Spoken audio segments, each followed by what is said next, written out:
A shop replaced a sensor with a brand new OEM part, correct procedure, everything done right. The system still failed, and the only reason anyone caught it, a proper diagnostic scan. Hey, welcome to Uncle Jim's Car Corner. I'm Uncle Jim, 40 years in the collision industry, owning and managing shops, now specializing in vehicle safety systems. Today we're talking about sensor warnings. Specifically, when that warning light comes on, do you actually need a replacement? Or can the system simply be reset? The wrong answer in either direction costs you. Pay for a sensor you didn't need, or reset one that was actually failing. Neither outcome is good. Let's make sure you know the difference. Think of your car's sensors as its eyes and ears. They monitor what's happening around the vehicle, and they report back to the car's computers constantly. Here's what different sensors are watching. Tire and wheel rotation. Are all four wheels moving at the same rate? Braking. Do all four wheels have equal stopping traction when you brake? Temperature, coolant, ambient temperature, inside and outside the vehicle. Distance. How quickly you're approaching another object. Whether there's a vehicle in your blind spot. The things that create a safe driving environment.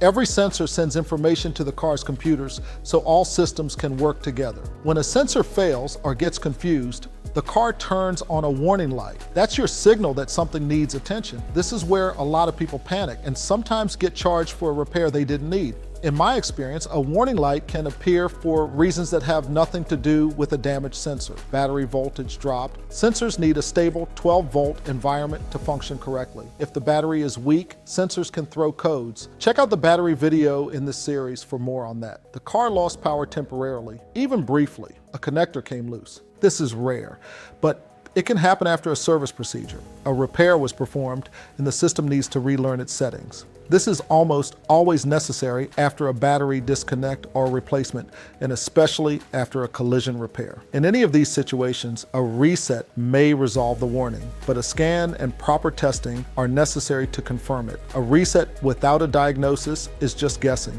Driving with an unresolved sensor warning isn't just a dashboard inconvenience. Here's what can actually be at stake.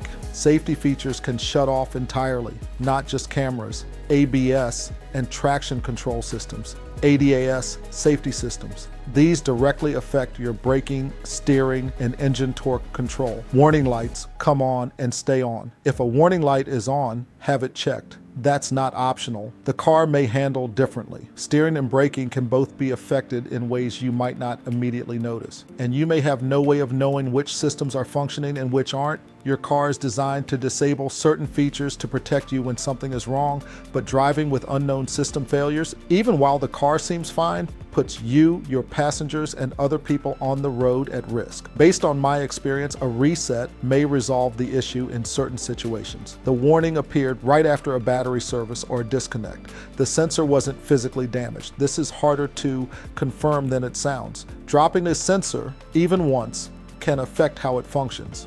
Some are that sensitive. A scan is the only reliable way to know, and the warning clears after proper testing and stays cleared. If those conditions are met, replacement may not be needed. But a qualified technician needs to verify the system is functioning correctly, not just that the light went off. In my experience, a sensor needs replacement when the warning keeps returning after being cleared with a qualified diagnostic tool.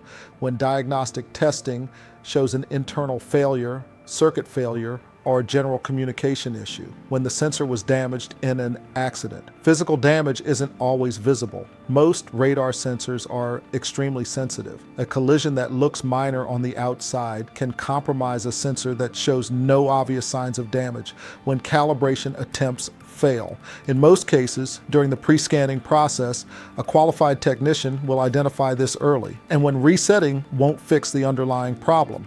When that's the case, the sensor needs to be replaced and recalibrated to restore proper operation. A collision center replaced the front distance sensor on a late model vehicle. Brand new OEM part, correct procedure. They did everything right. The calibration center performed the initial scan. They found not just an aiming fault code, but an internal malfunction of the sensor itself. They went through a long diagnostic procedure. The conclusion, the sensor was defective, not damaged in the accident, not installed incorrectly, defective right out of the box. The OEM representative confirmed it. They were aware of a problem with that specific batch of sensors. They supplied the shop with a replacement sensor from a different batch. Calibration was performed, no issues. System functioning as designed. Here's the point. The shop did everything correctly. OEM part, certified calibration center, proper process, and the system still failed because anything, including a brand new part, can cause a sensor not to perform as intended. The only reason it was caught, proper diagnostic scanning. Without it, that car would have driven away with a safety system that appeared to be repaired and wasn't. Before you agree to a sensor reset or a sensor replacement, ask your technician one question. Can you perform a scan, show me the diagnostic results, and explain why this sensor needs to be reset or replaced? A qualified technician will have that answer ready. They'll show you the data. They'll explain what the system is reporting and what the correct next step is. If the answer is, we just need to reset it with no scan and no testing behind it, that's not a diagnosis. That's a guess. If the warning was triggered by a power loss or a disconnect, a reset might be the right answer. If the sensor is damaged, showing internal failure, or the warning keeps coming back, replacement is typically the correct call. And as that story shows, even a brand new part needs to be verified. Proper testing and diagnosis protect you regardless of what was installed. Have a qualified technician scan and test the system. The data will tell you what you actually need. This is Uncle Jim's Car Corner, your resource for making informed decisions about your vehicle. Real talk, real tips for every mile you drive.